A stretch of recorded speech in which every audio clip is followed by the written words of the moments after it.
guys, and welcome back to the channel. It's been getting colder here, and I've still been driving the car because there's still sunny days out there, but I've been using my heater. The one thing that I've noticed is the settings number 1 doesn't work, 2, 3, and 4 does work. So that's usually a very common issue, which is the blower resistor. They usually go on these cars and it needs to be replaced. They're a really cheap fix, about like $5 to $10 for the blower resistor, depending on which one you get. But it's pretty easy fix. I'm just going to show you guys the issue, and then we're going to get right to replacing the blower resistor. Alright guys, so with the car on, I'm going to show you guys the blower resistor issue. So it's switched to 1 right now, and you hear nothing. Nothing's going on. Number 2 works, 3 works, and 4 works.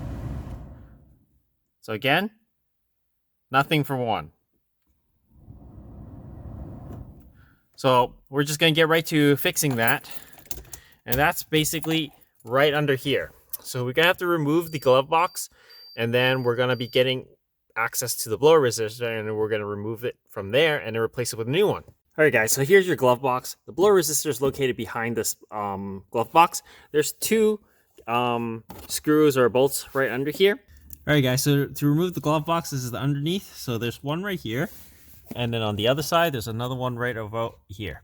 So it's a Phillips or a 8mm socket, whichever you can use. I'm just going to use a screwdriver here, and I'm just going to remove it, and then I'll show you guys once this glove box is removed. Alright guys, so with the glove box removed, it exposes this whole area.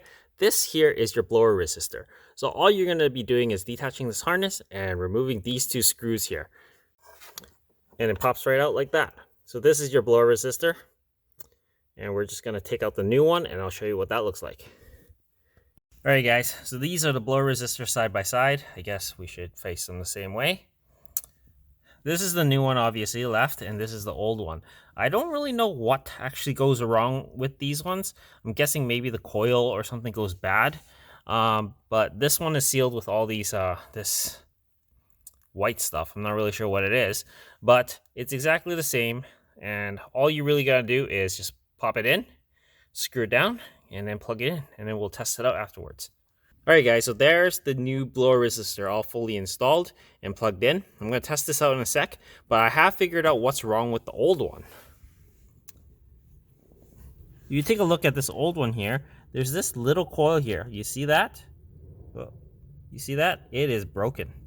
So that is why this blower resistor is no longer any good. This thin wire here is just kind of snapped. I mean, if you're able to kind of reattach it, then maybe it will continue to work, but I'm not really sure. I'm probably gonna keep this because, you know, the rest of the speeds work, only number 1 doesn't. So I'll figure out if there is a way to repair this, but you know, for now this is it. I'm just gonna test out the blower now to see how it works.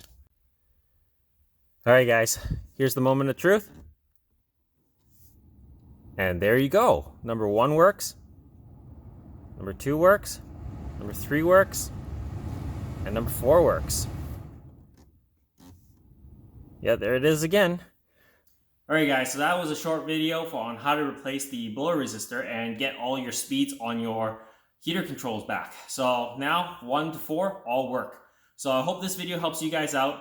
And if you guys haven't already, please comment, like, and subscribe, and share my videos. As always guys, see you in the next one. Cheers.